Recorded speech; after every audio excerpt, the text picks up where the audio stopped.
Matrices हैं, देखिए थोड़ा सा ब्रीफ में फिर से रिवाइज कर देती हूँ जो भी हमने लास्ट क्लास में पढ़ा। मैट्राइसेस है ना ऑर्डर्ड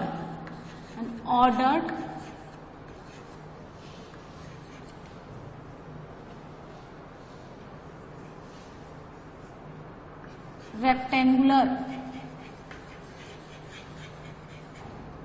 एरे ऑफ नंबर्स। अच्छा ये नंबर्स क्या हो सकते हैं, देखो ये नंबर्स रियल भी होंगे और इमेजनरी भी होंगे। मतलब आप मैट्राइसेस के अंदर जो है वो आप एंट्रीज रियल डेटास भी डाल सकते हैं और इमेजनरी डेटास यानी आयोटा के फॉर्म में भी आप डाल सकते हैं। तो जो मैट्राइसेस होते हैं बेसिकली ये ऑर्डर्ड रेक्टेंगुलर, मतलब इसलिए कहते हैं कि सपोज जो रोज होती हैं वो कॉलम्स के इक्वल हो ना हो, इसलिए एक रेक्टेंगुलर या टेबुलर फॉर्म भी बोलते हैं इसको, टेबुलर फॉर्म में। तो एरे मतलब उसका arrangement. So ordinal array of numbers real और इमेजनरी। नंबर्स भी आ सकते हैं और फंक्शंस भी आ सकते हैं, आप उसमें फंक्शंस भी पुट कर सकते हैं। ठीक है, अब ये जो जितने भी मैट्राइसेस होते हैं ये मैंने आपको पहले भी बताया कि कैपिटल लेटर से रिप्रेजेंट करते हैं और इसके जो एलिमेंट्स होते हैं इसके अंदर जो एंट्रीज, जो नंबर्स और जो फंक्शन डालते हैं उनको हम स्मॉल लेटर से रिप्रेजेंट करते हैं। ठीक है, जैसे सपोज, और इनका जो सिंबल होता है इस तरह से हम ये बॉक्स यूज करते हैं किसी भी मैट्रिक्स को रिप्रेजेंट करने के लिए। लेट ए कोई मैट्रिक्स है तो हम उसको कैसे लिखेंगे, A I J of M by N. इसका जो ऑर्डर होता है ऑर्डर ऑफ मैट्रिक्स का ऑर्डर कितना होता है, this is equal to number of rows into number of columns, number of rows into number of columns. यानी नंबर ऑफ रोज मैंने कितनी ले ली, m। द फर्स्ट सबस्क्रिप्ट, ये जो पहला लेटर यहाँ पे हम लिखते हैं ये नंबर ऑफ रोज को रिप्रेजेंट करता है और जो सेकंड लेटर होता है ये किसको रिप्रेजेंट करता है, नंबर ऑफ कॉलम्स को। तो इसका जो ऑर्डर है उसको कैसे लिखेंगे, m बाई n। रीड कैसे करेंगे, m इंटू n नहीं, m by n। And the total numbers कितने हो जाएंगे यहाँ पे, m इंटू n। जैसे सपोज ये आपके पास 3/2 ऑर्डर का एक मैट्रिक्स है तो टोटल कितना हो गया, 3 इंटू 2 यानी 6 एलिमेंट्स आएंगे, है ना। 3/2 का मतलब क्या हो गया, 3 तो उसमें रोज आएंगी एंड 2 उसमें क्या आएंगे, कॉलम्स आएंगे, है ना। यहाँ पे m रोज हो गई और n कॉलम्स हो गया। aij क्या है, इसके एलिमेंट्स हैं, जो एंट्रीज हम इसके अंदर डालते हैं उन्हीं को हम लोग क्या बोलते हैं, एलिमेंट्स। सो हम क्या बोलेंगे, this is the element of जो फर्स्ट है वो क्या रिप्रेजेंट करता है, रो को। तो this is the element of ith row and jth column, है ना। जैसे सपोज आपने यहाँ लिखा A32, so this is the element of third row second column, है ना। यहाँ पे लिखा 1-4, so this is the element of first row and fourth column. 1-4 बोला ना मैंने, है ना। तो जैसे आपको कोई मैट्रिक्स फॉर्म करना है, देखिए ये क्या है, स्टैंडर्ड है,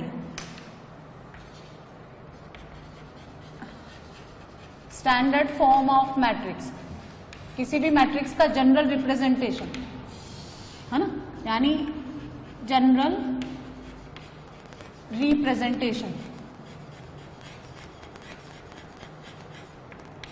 सो कैसे लिखेंगे, देखें इस तरह से ये कोई मैट्रिक्स आपने लिखा ए,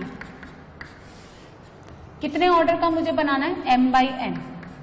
तो कितनी रोज मुझे लेनी पड़ेगी, हाँ R1 R2 R3 and so on. कितनी रोज, m रोज। कॉलम्स कितने, C1 C2 C3 and so on Cn। Now देखो, this element belongs to first row and first column, so this will be A11। यहाँ पे फर्स्ट रो है, देखो यहाँ पे जब हम हॉरिजॉन्टल मूव कर रहे हैं फ्रॉम लेफ्ट टू राइट, सो उसका रो तो सेम ही रहेगा। इसका मतलब पहला सबस्क्रिप्ट तो सबका कितना आएगा, 1 ही आएगा, आप समझे। लेकिन ये सेकंड कॉलम हो गया तो यहाँ पे लिखेंगे A12 A13 एंड लास्ट में लिखेंगे A1n। Now this will be second row, A21 A22 A23 and so on A2n। यहाँ लिखेंगे आप 31 32 A33 एंड यहाँ कितना आएगा, A3n, यानी third row nth column. Finally AM1, है ना, AM2 AM3 एंड लास्ट में कितना आ गया, AMN। So total number of elements कितने हो गए, m इंटू n, है ना। समझ में आ गया। तो ये जनरल फॉर्म होता है किसी भी मैट्रिक्स को रिप्रेजेंट करने के लिए। आप इस तरह का सिंबल भी यूज कर सकते हैं, either you can use the close bracket और द ओपन ब्रैकेट। क्लियर है, बात समझ में आ गई? ये तो ये हो गया। अब हम लोग क्या पढ़ेंगे इसके अंदर, ऑर्डर समझ में आ गया, एलिमेंट कैसे रिप्रेजेंट करते हैं समझ में आ गया। जैसे अगर आप इसको ऐसे लिखते हैं AIJ M/N, ठीक है, तो I कितना मूव करता है? I मूव करता है 1 से लेकर के M तक, I क्या रो है ना, और J कितना मूव करेगा यहाँ पे 1 से लेकर के N तक, ठीक है। अब देखें आज हम पढ़ेंगे, ये तो सारा कुछ मैंने कल भी लास्ट क्लास में बता दिया था, आज हम पढ़ेंगे types of matrices. Types of matrices, ठीक है, ये समझ में आ गया। इस पे देखो एक क्वेश्चन तो मैंने कल भी कराया था, चलो एक क्वेश्चन और कर लेते हैं। जैसे कंस्ट्रक्ट अ मैट्रिक्स, है ना, A equals to AIJ 3/2 order ले लेते हैं, where AIJ is connected by the relation 1/3 mod 2I minus 3J, ठीक है, for all I and J। चलो तो अब सुनो, एक मैट्रिक्स बनाना है मुझे A, कितने ऑर्डर का? 3/2। 3/2 मतलब 3 रो 2 column, A11 A12 A21 22 A31 और यहाँ कितना आएगा? 32। तो 3 रोज हो गई, R1 R2 R3 and 2 columns हमने ले लिए C1 and C2, so 3/2 order का। अब सुनो, आपको A11 निकालना है। Calculate this first row first column element which is called the A11 by putting the I and J equal to 1। So कितना हो जाएगा? 1/3। I का वैल्यू भी 1, J का भी वैल्यू 1, 2 माइनस 3 माइनस 1 का मॉड प्लस 1 1/3। क्लियर है? A12 निकालिए, 1/3 2 माइनस कितना? 6, तो कितना आ गया? 4/3। A21 1/3 4 minus 3 1/3। A22 पुट करिए, I भी 2 J भी 2, कितना हो गया? 4 माइनस 6 2/3। क्लियर है? अब किसकी बारी? A31 1/3। I का वैल्यू कितना पुट करेंगे आप? 3, तो 3 2 जा 6, 6 माइनस 3 6 माइनस 3 कितना बन गया? 1, 3/3 1। A32 1/3 कितना? 6 माइनस 3 2 जा 6 यानी कितना? 0। सो वो मैट्रिक्स कितना हो गया? उसकी एंट्रीज आप फिल कर दें, A11 1/3 A12 4/3 1/3 2/3 1 एंड 0। ये आंसर। क्लियर है? बात समझ में आ गई? अब देखें, ये तो हो गया एक एग्जाम्पल, एक और एग्जाम्पल हम करते हैं। एग्जाम्पल 2, सपोज हाउ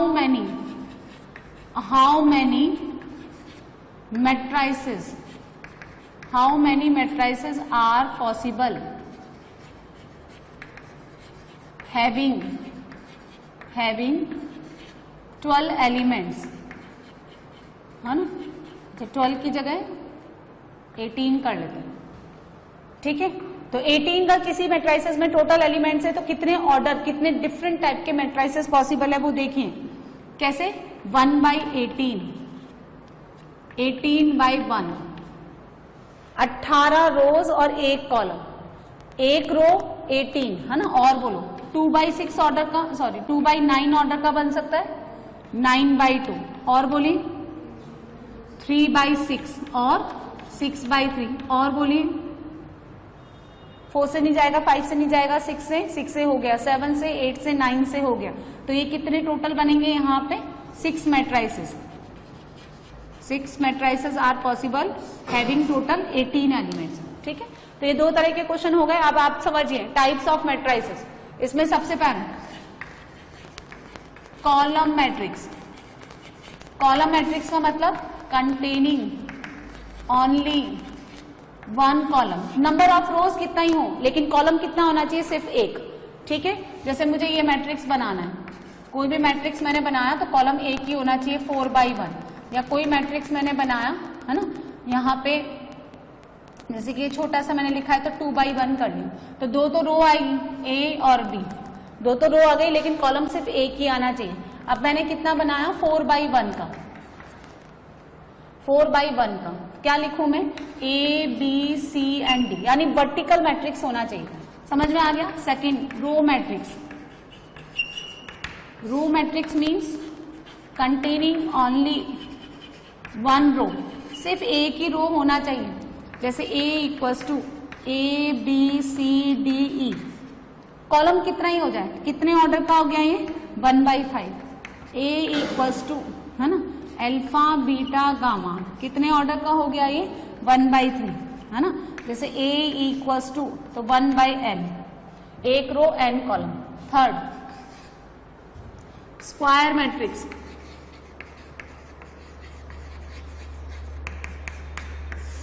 जैसे आपने कोई मैट्रिक्स बनाया A इक्वल्स टू AIJM/n, सो ये रेक्टेंगुलर मैट्रिक्स है। ये रेक्टेंगुलर, ये देखो दो तरह के मैट्रिक्स हम पढ़ते हैं, एक तो होता है रेक्टेंगुलर मैट्रिक्स है ना, इसी के अंदर देखिए आप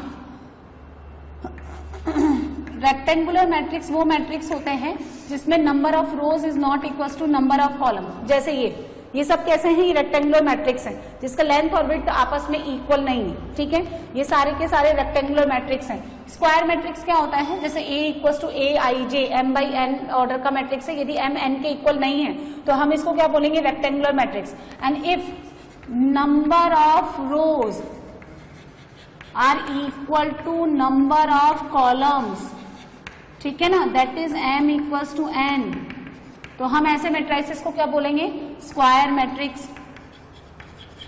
जैसे देखिए A कितने ऑर्डर का है 1/1, फिर आपने दूसरा मैट्रिक्स बनाया A B C D, कितने ऑर्डर का हो गया है 2/2, जितना लेंथ उतना ही विड्थ। C एक नया मैट्रिक्स बनाइए A B C D E F G H I, कितने ऑर्डर का हो गया है 3/3। क्लियर है। तो स्क्वायर मैट्रिक्स जिसमें नंबर ऑफ रोज किसके इक्वल हो जाए, नंबर ऑफ कॉलम्स के। A equals to AIJ M/n, इसका मतलब m ही नंबर ऑफ रोज है, m ही नंबर ऑफ कॉलम्स है, तो हम इसको M/m ऑर्डर का क्या बोलेंगे, स्क्वायर मैट्रिक्स। और इसको सिंपली M/n ना लिख करके हम लोग ऐसे भी लिख सकते हैं ओनली m।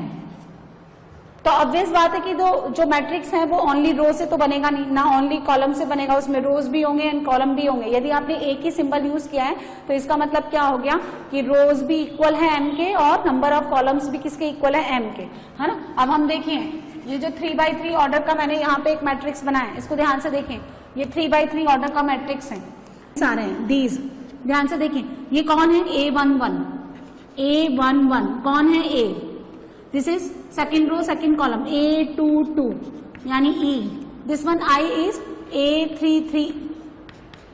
तो ये जो डायगोनल के अलोंग एलिमेंट्स होते हैं हम इसको क्या बोलते हैं, डायगोनल एलिमेंट्स,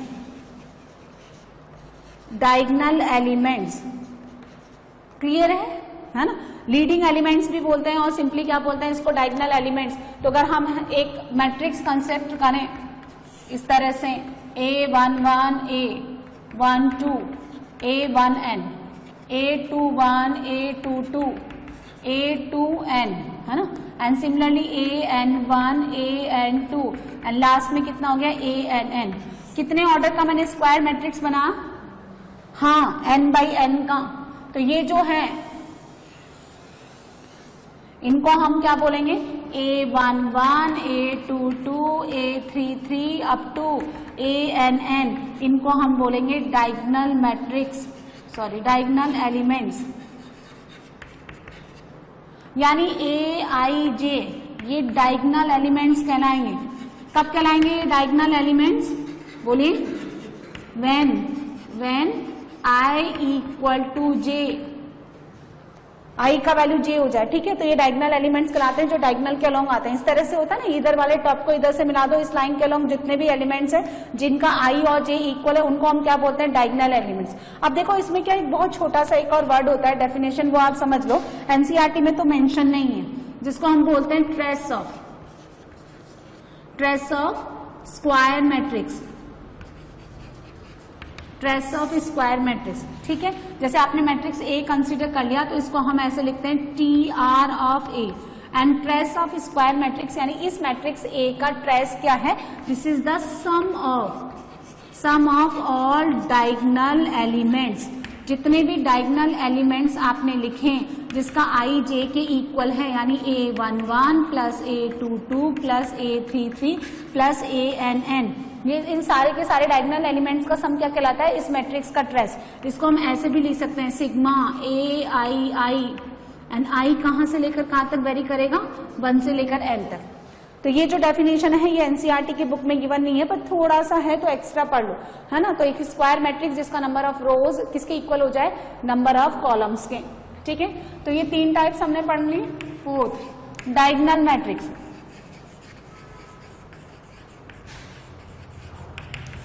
सो देखिए, let B equal to BIJ M/M मतलब एक स्क्वायर मैट्रिक्स का स्पेशल केस है ये, डायगोनल मैट्रिक्स जिसके नॉन डायगोनल एलिमेंट्स 0 हो। Set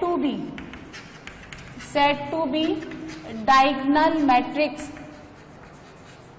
if it's all non diagonal elements are 0, ठीक है ना। That is Bij will be equal to 0 for all I not equal to j, ठीक है ना। जैसे मान लीजिए मुझे 3/3 ऑर्डर का एक डायगोनल मैट्रिक्स बनाना, तो ये कितना हो गया, 3 0 0 0 5 0 0 0 -7।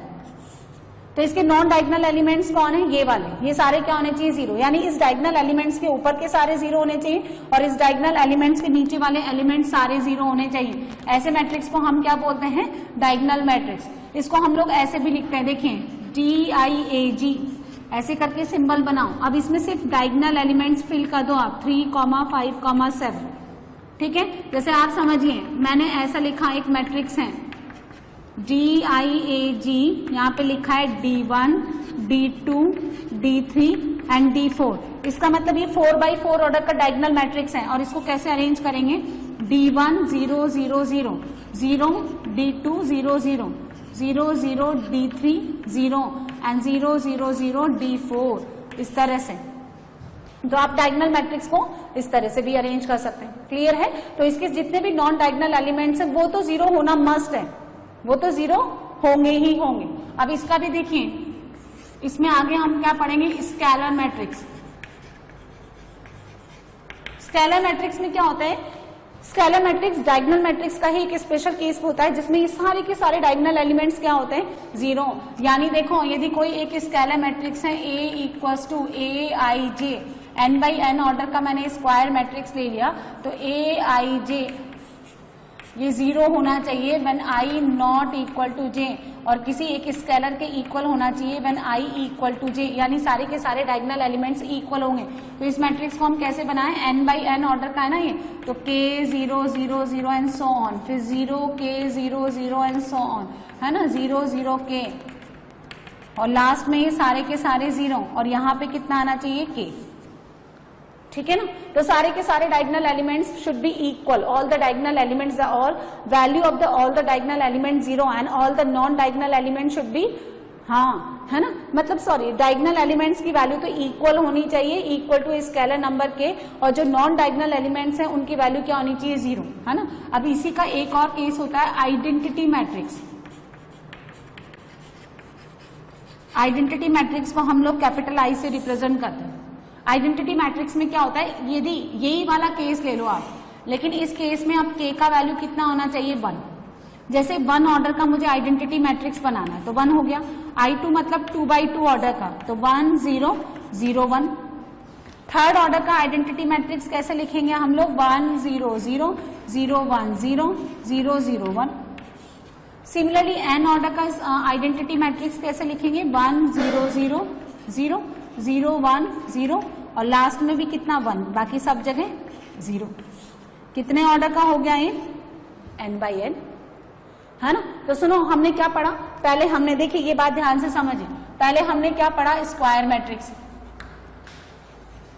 यहां देखिए, याद कर लो इसको, स्क्वायर मैट्रिक्स में फिर हमने क्या पढ़ा, डायगोनल। स्क्वायर मैट्रिक्स का ही कौन सा केस है? डायगोनल। डायगोनल में डायगोनल एलिमेंट्स कुछ भी हो, लेकिन नॉन डायगोनल एलिमेंट्स क्या होने चाहिए? Non diagonal elements 0। फिर उसके बाद डायगोनल के बाद हमने क्या पढ़ा? स्केलर। ठीक है, स्केलर में नॉन डायगोनल तो क्या होने चाहिए? नॉन डायगोनल तो 0। नॉन डायगोनल तो क्या होने चाहिए? सारे के सारे 0 होने चाहिए। और जो डायगोनल एलिमेंट्स हैं, जितने भी सारे के सारे डायगोनल एलिमेंट्स हैं, उसकी वैल्यू एक फिक्स किसके इक्वल आनी चाहिए? k के। फिर उसके बाद हमने क्या पढ़ा? Identity matrix. ठीक है, बात समझ में आई? आइडेंटिटी मैट्रिक्स में क्या करेंगे? इसी का स्पेशल केस है जिसमें k का वैल्यू कितना 1 पुट कर देंगे। कितना पुट कर देंगे? 1, है ना। तो पहले हमने क्या पढ़ा? Column matrix containing the 1 column, second one is the row matrix containing only 1 row, और उसके बाद क्या है? स्क्वायर मैट्रिक्स जिसमें number of rows is equal to number of columns. Square matrix का स्पेशल केस डायगोनल मैट्रिक्स जिसमें non diagonal element सारे के सारे 0 होने चाहिए। फिर उसके बाद यदि ये डायगोनल एलिमेंट्स का वैल्यू इक्वल हो जाए और नॉन डायगोनल एलिमेंट 0 है तो हम उसको बोलेंगे स्केलर मैट्रिक्स। और स्केलर मैट्रिक्स में यदि k अपना एक पर्टिकुलर वैल्यू 1 अटेंड कर ले तो हम इसको क्या बोलेंगे? Identity matrix. जैसे एल्जेब्रा में 1 बिहेव करता है वैसे ही मैट्रिक्स में आइडेंटिटी मैट्रिक्स उसी तरह से काम करता है जैसे एल्जेब्रा में 1 काम करता है। यानी 1 को आप किसी भी नंबर से डिवाइड कर दो, मल्टीप्लाई कर दो, कोई फर्क नहीं पड़ता। उसी तरह से आप अगर किसी भी मैट्रिक्स को जैसे ए कोई मैट्रिक्स है उसको अगर उतने ही ऑर्डर का आइडेंटिटी मैट्रिक्स से मल्टीप्लाई कर देते हो, ठीक है, मतलब मल्टीप्लिकेशन डिफाइंड होना चाहिए, वो हम आगे देखेंगे। तो आइडेंटिटी मैट्रिक्स को किसी भी नंबर से मल्टीप्लाई करने पर वो वापस कितना हो जाता है? उसी मैट्रिक्स के इक्वल। जैसे 1 को अगर मैंने a से मल्टीप्लाई किया, ये a को मैंने 1 से मल्टीप्लाई किया तो a ही बनता है ना, कोई चेंज थोड़ा ना आता है। उसी तरह से ये एल्जेब्रा में जैसा 1 काम करता है वैसे मैट्रिक्स में कौन काम करता है? ये आइडेंटिटी मैट्रिक्स। क्लियर है? तो ये मैंने टाइप्स ऑफ मैट्रिसेस आपको पढ़ा।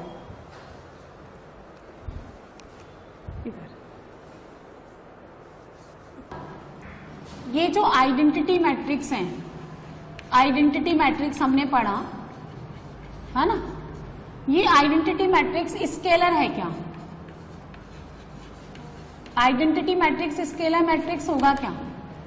होगा। लेकिन स्केलर आइडेंटिटी बन सकता है क्या? तभी बन सकता है जब उसके डायगोनल एलिमेंट्स का वैल्यू 1 हो। लेकिन हर आइडेंटिटी मैट्रिक्स स्केलर तो होगा, है ना। जैसे समझिए ये आइडेंटिटी मैट्रिक्स है 1 0 0 0 1 0 0 0 1, आइडेंटिटी है, स्केलर भी है। अब इसको देखिए, ये स्केलर है 2 0 0 0 2 0 और 0 0 2 है ये स्केलर। इसके तीनों डायगोनल एलिमेंट्स का वैल्यू इक्वल है। लेकिन ये वाला भी स्केलर है, इक्वल है। लेकिन आइडेंटिटी मैट्रिक्स तो क्या कहलाएगा? स्केलर। लेकिन स्केलर ये आइडेंटिटी तो नहीं, है ना। अच्छा, जो स्केलर है वो डायगोनल मैट्रिक्स भी कहलाएगा, ये डायगोनल मैट्रिक्स है ना। लेकिन डायगोनल मैट्रिक्स स्केलर बने, जैसे ये आपका -2 0 0 0 5 0 0 0 7, ये आपका डायगोनल मैट्रिक्स है लेकिन ये स्केलर नहीं है। तो जो आइडेंटिटी है वो स्केलर है, जो स्केलर है वो है ना। और जो डायगोनल है, जो डायगोनल मैट्रिक्स है वो क्या होना चाहिए? स्क्वायर। अच्छा, जो डायगोनल मैट्रिक्स है वो स्क्वायर होगा, है ना। अब जैसे स्क्वायर का एक केस ले लिया मैंने 2 3 5 -1 7 9, यहां ले लिया ABC। तो ये कैसा स्क्वायर है? ये भी स्क्वायर है। तो जो डायगोनल है वो स्क्वायर भी बनेगा, लेकिन रिवर्स किसी का ट्रू नहीं है। यानी जो आइडेंटिटी है वो स्केलर बनेगा, जो स्केलर है वो डायगोनल जरूर बनेगा, जो डायगोनल है वो स्क्वायर बनेगा, लेकिन ये जरूरी नहीं है। अच्छा, ये स्क्वायर है लेकिन ये डायगोनल है। अच्छा, ये डायगोनल है लेकिन ये स्केलर है। अच्छा, ये स्केलर है लेकिन आइडेंटिटी है नहीं। तो reverse may not be true, इसका रिवर्स ट्रू नहीं है। बात समझ में आ गई? क्लियर है? अब इसमें एक और हम पढ़ेंगे, 7th नल मैट्रिक्स, नल या फिर zero matrix. So A equals to, ये जरूरी नहीं है कि ये स्क्वायर मैट्रिक्स ही हो। तो zero matrix for each and every element should be 0। यदि एक भी एलिमेंट आपका नॉन जीरो हुआ तो उसको हम नल मैट्रिक्स नहीं बोलेंगे। जैसे ये नल मैट्रिक्स है, कितने ऑर्डर का, 2/3। ये नल मैट्रिक्स है, कितने ऑर्डर का, 3/4, है ना, 0 0 0, कितने ऑर्डर का, 3/3, ठीक है। और इसको हम कैपिटल O से रिप्रेजेंट करते हैं। किसी भी मैट्रिक्स को नल मैट्रिक्स से मल्टीप्लाई करने पर वो कितना हो जाता है, नल मैट्रिक्स। नल मैट्रिक्स कैसे काम करता है, 0 की तरह। क्लियर है। तो ये सारे टाइप्स ऑफ मैट्रिसेस हो गए। अब नेक्स्ट हम पढ़ेंगे, देखें, है ना, इसी में पढ़ लें आप। वैसे तो ये टाइप्स ऑफ मैट्रिसेस हो गए, तो अलग से मैं आपको बताती हूँ। Comparable matrices. Comparable matrices, let A कोई मैट्रिक्स है AIJ, ठीक है, M/N ऑर्डर, और बी कोई मैट्रिक्स है BIJ, K/P, है ना, ऑर्डर। तो ये दोनों मैट्रिक्स कंपैरेबल मैट्रिसेस है if they have same order. A and B are comparable matrices if M equal to K and N equals to P, that is they have same order। इन दोनों का order same होना चाहिए, समझे आप। जैसे ये X Y Z, ठीक है, 2 अल्फा बीटा, कितना ऑर्डर है, 2/3। और B एक मैट्रिक्स मैंने बनाया 1 0 -1 7 2 5, ये भी कितने ऑर्डर का है, 2/3। तो ये दोनों कैसे मैट्रिसेस हुए, कंपैरेबल। ये जरूरी नहीं है कि उनके एलिमेंट्स इक्वल हो, है ना, ये आपका जरूरी नहीं है कि इनके एलिमेंट सेम हो, है ना। सिर्फ क्या सेम होना चाहिए, ऑर्डर, सेम ऑर्डर होना चाहिए। ऐसे मैट्रिसेस को हम क्या बोलते हैं, कंपैरेबल मैट्रिसेस। अब आप देखें, इक्वालिटी ऑफ टू मैट्रिसेस, ये समझिए। कब दो मैट्रिसेस इक्वल है, if matrix A is equals to matrix B, है ना, then they first should be comparable. They have, comparable मतलब same order, and second each and every element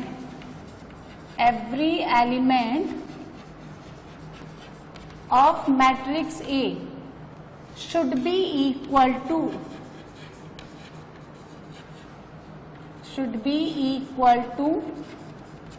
corresponding समझे आप, corresponding अभी बताते हैं, corresponding elements of matrix B। Corresponding का मतलब होता है यदि आपका ये मैट्रिक्स जो है A आपने लेट किया AIJ M/N, तो B मैट्रिक्स भी आपका क्या होना चाहिए, BIJ सेम ऑर्डर, कितना, M/N। पहली बात तो दोनों कंपैरेबल होना चाहिए, दोनों का ऑर्डर क्या होना चाहिए, सेम। और AIJ will be equal to BIJ for all I and J। I और J की हर वैल्यू के लिए AIJ BIJ के इक्वल होना चाहिए।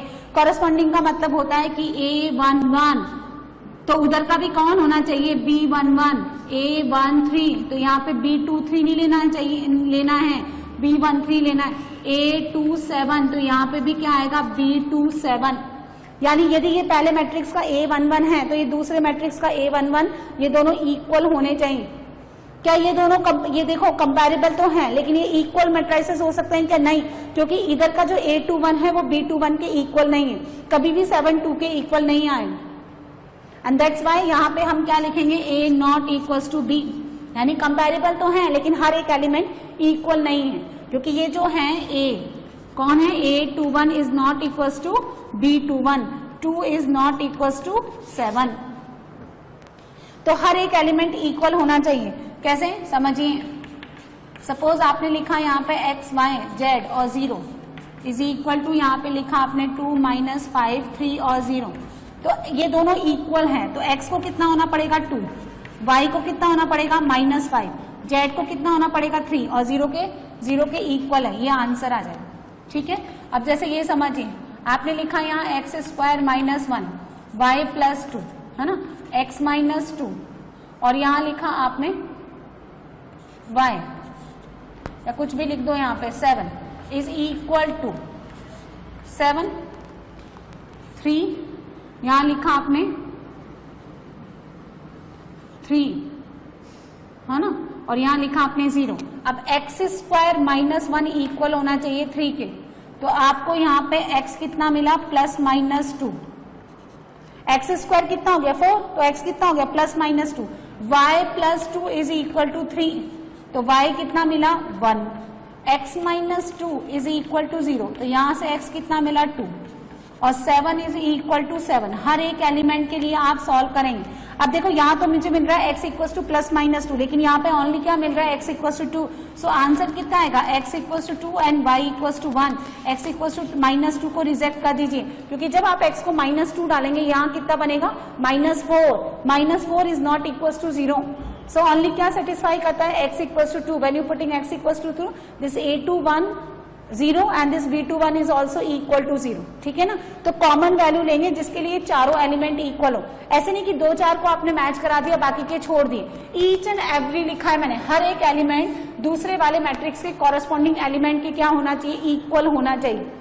बात समझ में हो गई, कंपैरेबल मैट्रिक्स समझ में हो गया, only have the same order, no need to be each and every element equal, जरूरी नहीं है कि एलिमेंट्स भी इक्वल हो। लेकिन जब हम दो मैट्रिसेस की इक्वालिटी पढ़ते हैं तो एक तो वो कंपैरेबल तो होना ही चाहिए, उनका ऑर्डर तो सेम होना ही चाहिए, है ना, लेकिन हर कॉरेस्पॉन्डिंग एलिमेंट्स भी दोनों मैट्रिक्स का क्या होना चाहिए, इक्वल होना चाहिए।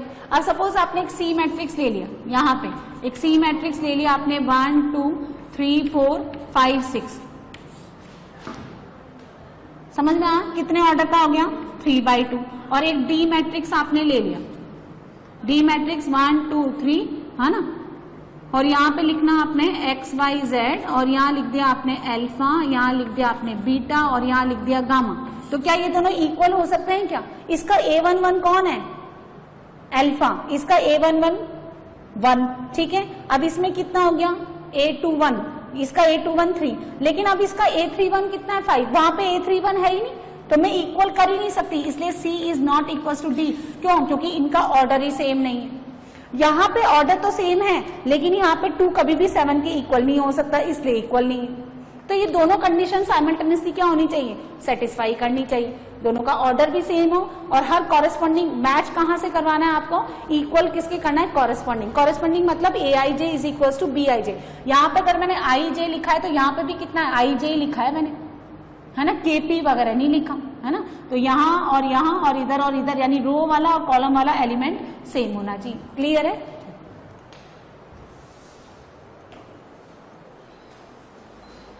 चलिए एग्जाम्पल बनाते हैं हम लोग। आपको 3/3 ऑर्डर का 2 मैट्रिसेस दे रखा है, ये भी 3/3 का है, इसका मतलब ये कंपैरेबल तो है, इनका ऑर्डर तो सेम है। अब ये इक्वल मैट्रिसेस हैं, तो इक्वालिटी की कंडीशन लगाते हुए सेकंड कंडीशन क्या है कि each and every corresponding element of the 2 matrices should be equal. वो कंडीशन लगाते हुए आपको इसमें 6 वेरिएबल नजर आ रहे हैं, ए बी सी और एक्स वाई जेड, वो निकालना। तो a11 is equal to b11। Suppose ये मैट्रिक्स A है और ये मैट्रिक्स B है, तो पहला a11 is equal to b11, that means x plus 3 is equal to 0। तो x कितना आ गया यहां से -3। Now a12 is equal to b12, z plus 4 is equal to 6, तो z कितना मिलेगा +2। Now a13 is equal to b13, corresponding elements को इक्वेट करते जाइए। यहाँ का a13 2y -7, b13 3y -2, इधर ले आइए y, उधर गया तो -5, -6 इज इक्वल टू -6। अब ये a22 is equal to b22, तो a -1 -3, a is equal to a -1 is equal to कितना -3, ए कितना मिलेगा आपको यहां से बताइए, -2, है ना। Now A23 is equal to B23, तो 0 equal to 2C plus 2, C कितना मिला, -1। Now A31 is equal to B31, तो B -3 is equal to 2B plus 4। यहां से आपको देखें इधर लेके आइए, B कितना मिलेगा, -7। -21 is equal to -21, 0 is equal to 0। तो सुनिए A का वैल्यू कितना आ गया, A कितना आया आपके पास, -2, B कितना आया, -7, C कितना आया, -1, X का वैल्यू -3, Y का वैल्यू -5 और Z +2। ये आंसर। आई बात समझ में कैसे क्वेश्चन सॉल्व किया। ये क्वेश्चन लेंगे हम, ABCD का वैल्यू निकालना है, फिर से 2 मैट्रिसेस इक्वल हैं। पहले हम देखें कि ऑर्डर सेम है, 2/2 2/2। फिर A11 is equal to B11, so 2A plus B is equal to 4, A minus 2B is equal to कितना, -3। ठीक है, दोनों को साइमल्टेनियसली सॉल्व करेंगे हम। 2A प्लस B गिवन है 4, इस सेकेंड इक्वेशन को 2 से मल्टीप्लाई करके लिखें, -4B -6। फर्स्ट इक्वेशन से क्या करिए, सब्ट्रैक्ट कर दो, तो 0 हो गया, यहां से मिलेगा 5B, 4 माइनस ऑफ -6 यानी 10, सो B का वैल्यू कितना आ गया, 2। A का वैल्यू निकालिए, A is equal to 2B -3, B कितना निकाला आपने, 2, तो 2 2 4 -3, सो A का वैल्यू आपको कितना मिलेगा, 1। Now 5C minus D is equal to 11 and 4C plus 3D is equal to 24। ये A21 इक्वल करके दोनों का 21 और ये आपका 22। चलिए अब क्या करेंगे, इसको 3 से मल्टीप्लाई करेंगे, तो 15C माइनस 3D, 3 से मल्टीप्लाई करिए 33, ऐड कर दो, कितना आ गया, 15 एंड 4 19C,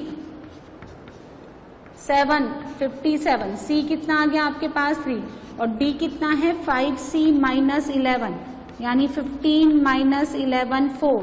इस तरह से A B C and D इनका वैल्यू मुझे कितना मिला, 1 2 3 4, ये आंसर।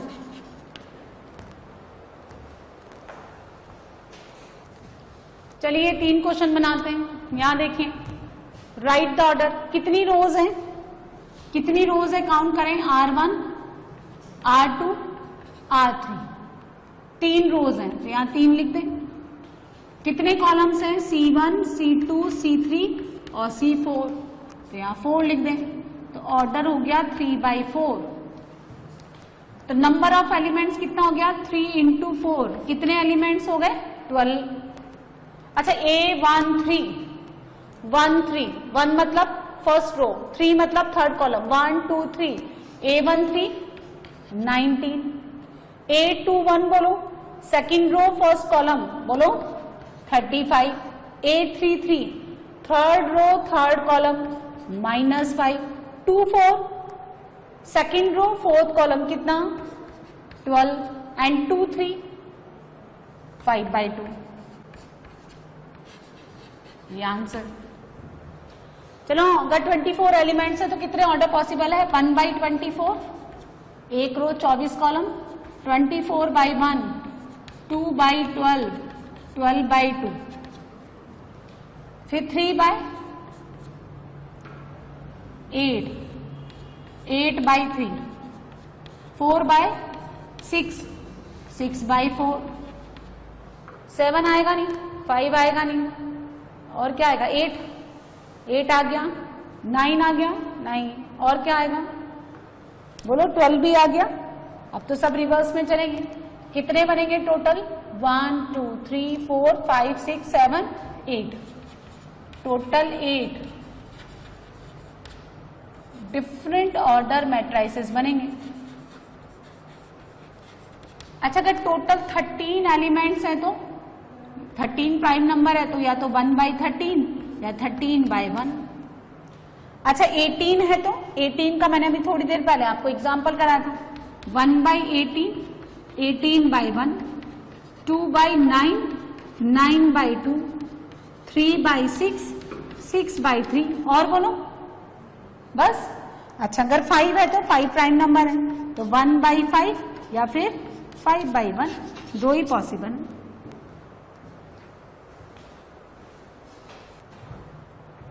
सो 3 क्वेश्चन हम लोग ऑलरेडी बना चुके हैं। क्वेश्चन नंबर 4 बनाइए। कंस्ट्रक्ट ए 2x2 मैट्रिक्स। 2x2 मैट्रिक्स यानी 4 एलिमेंट्स टोटल आएंगे। Whose elements a I j is connected by the relation.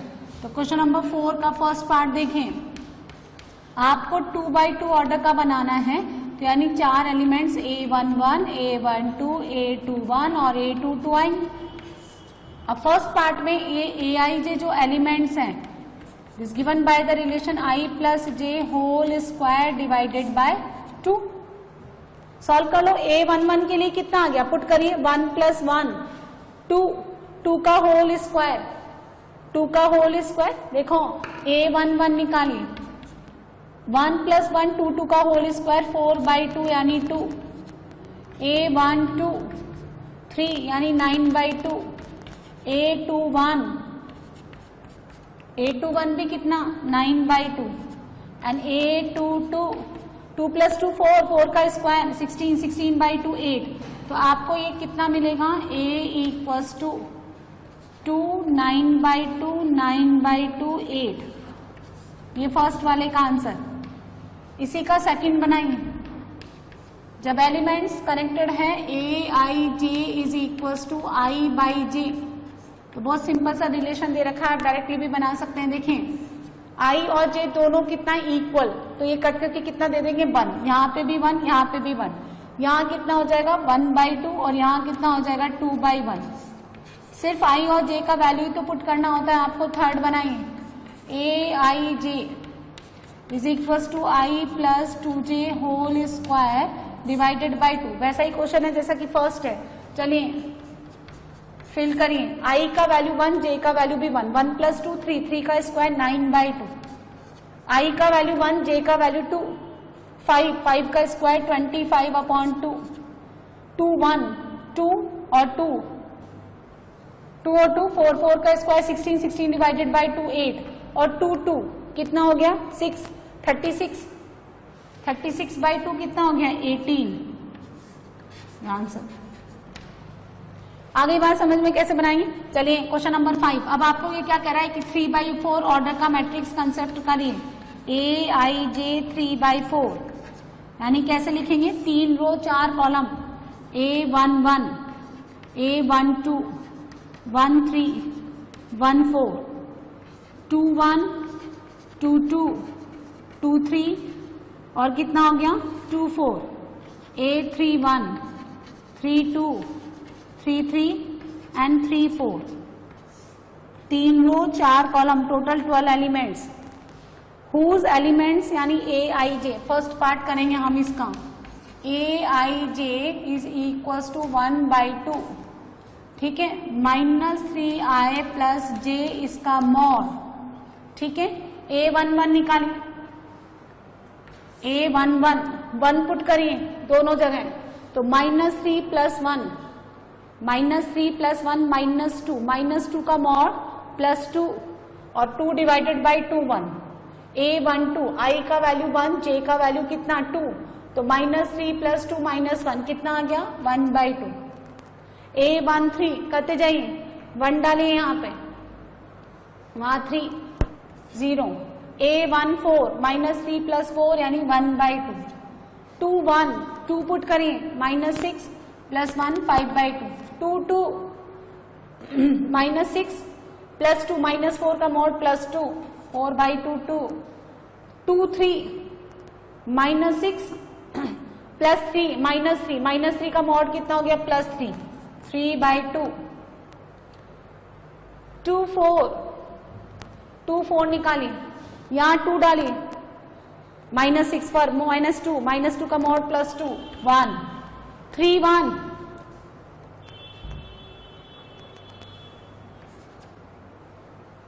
3 2 -9 7/2। 3 3 -3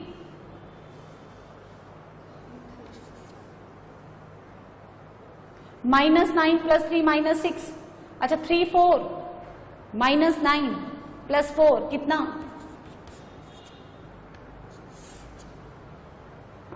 इसी तरह से सेकंड बनाएंगे अब हम aij is equal to 2i - j। आप अलग अलग भी ऐसे भी वैल्यू निकाल सकते हैं। a11 कितना मिलेगा आपको 2 - 1 यानी 1, a12 2 - 2 0, a13 इस तरह से निकाल लीजिए, यहां डालिए 2 - 3 -1, a21 4 - 1, a22 पुट करिए 4 - 2, a23 2 पुट करिए यहाँ पे i को 4 - 3 1, a24 4 - 4 0, इस तरह से निकालते जाइए। क्लियर है, बात समझ में आ गई कैसे करेंगे इस तरह के क्वेश्चन। चलिए नेक्स्ट क्वेश्चन बनाएंगे अब हम। क्वेश्चन नंबर 4 में यहाँ 1/2 था, आप 2 कर लें क्योंकि i का वैल्यू 2 है और j का वैल्यू 1 है, तो कितना हो जाएगा 2/1। यहाँ पे i का वैल्यू 1 है, j का वैल्यू 2 है, तो 1/2, इसमें आप ठीक कर लें, है ना। चलिए, तो इस तरह से सारे पैरामीटर्स निकालने के बाद जो इसका आंसर आएगा, इसका जो सेकंड वाले का वो आंसर आएगा, ये आप नोट कर लें, फिल कर दें 1 0 -1 और यहाँ पे कितना बनेगा 2 1, है ना। ये 1 0, यहाँ पे 1 4 निकालना है, तो 1 4 आप निकाल के देख लें, जैसे मैंने कि सबका बताया। इसका वैल्यू 1 डालें, इसका वैल्यू 4 डालें, तो कितना आ गया -2। इस तरह से सारे निकाल के ये आंसर बनेगा। Question number 6, find the values of x y z। अगर आपको ये गिवन है, चलिए क्वेश्चन नंबर 1 बनाई, बहुत ही सिंपल सा क्वेश्चन है। देखें क्वेश्चन नंबर 6, इसका फर्स्ट पार्ट यहाँ देखें, दोनों एलिमेंट दोनों मैट्रिसेस कंपैरेबल हैं, इनके कॉरेस्पॉन्डिंग एलिमेंट्स को सेम बनाई, तो y कितना हो गया, y हो गया 4, z कितना 3, x कितना है 1 और 5 = 5 तो होल्ड करता ही। चलिए सेकंड पार्ट सॉल्व करेंगे हम। x + y हो गया आपका 6, 2 = 2, 5 + z = 5, तो यहां से आपको z कितना मिलेगा 0 और x × y कितना है यहाँ पे 8। 2 इक्वेशन 2 अननोन, जरा सॉल्व कर लें आप, यहां से सॉल्व करें। x y का वैल्यू रखिए आप 6 - x = 8, x² - 6x + 8 = 0। फैक्टर क्या बनेगा, x - 2 और x - 4, कितना आएगा x का वैल्यू 2 और 4। अब जब आपका देखो यहाँ से y कितना है, y है यहाँ पे 8/x, तो जब आपका x 2 है तो y कितना आएगा 8/2 यानी 4, और जब 4 है तो 8/4 यानी 2, ये आंसर आ गया। सो x कितना हो गया 2, y 4, z 0। x जब आपका 4 है तो y कितना हो गया 2 और z कितना हो गया 0। क्वेश्चन नंबर 6 का थर्ड, तो देखिए y + z कितना गिवन है 7, x + z ये गिवन है 5 और x + y + z ये गिवन है आपको 9। अच्छा x + z का वैल्यू 5 पुट करिए, x + z, तो y कितना हो गया 9 - 5 यानी 4 यहां से। अच्छा y + z 7, तो x कितना हो गया 9 - 7 2।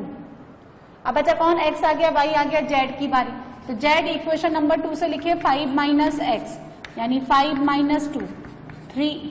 सो x y एंड z ये हो गया 2 4 एंड 3।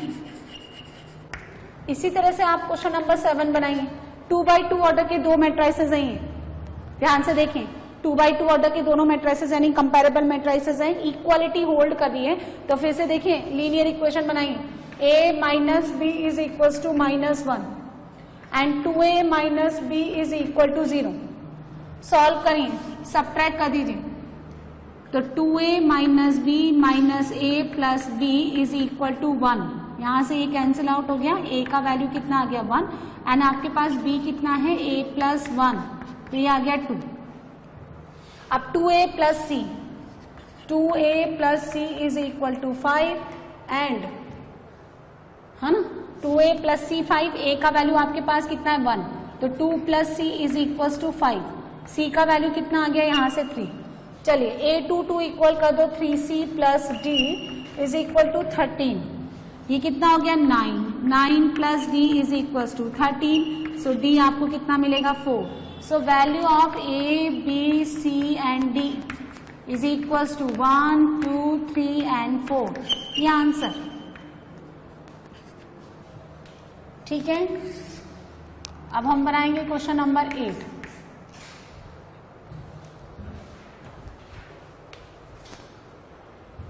चलिए क्वेश्चन नंबर 8 देखो, बहुत ही conceptual question. The matrix A I J M by N is a square matrix. कब होता है square matrix? When the number of rows is equals to number of column.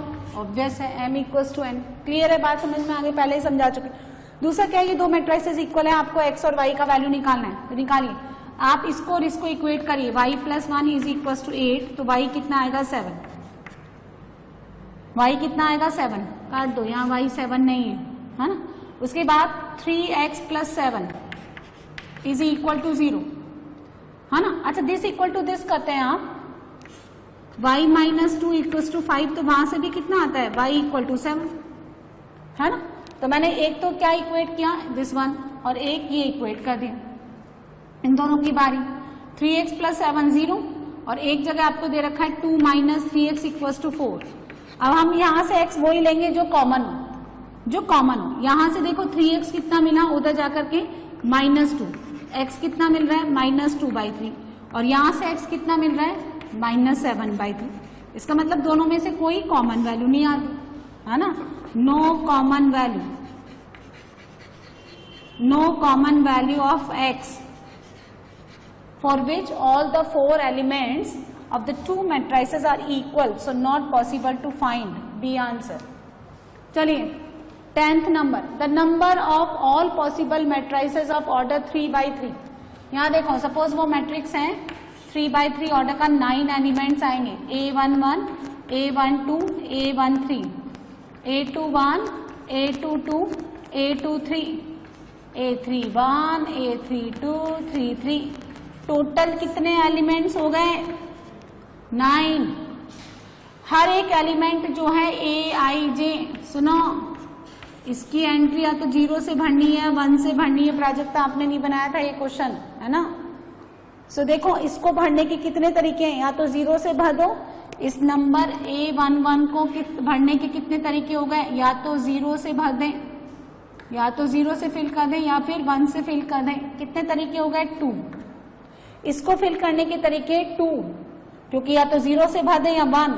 इसको भरने के 2, और कितनी बार 2, 9 टाइम्स, क्योंकि यहाँ पे नो एलिमेंट्स हैं.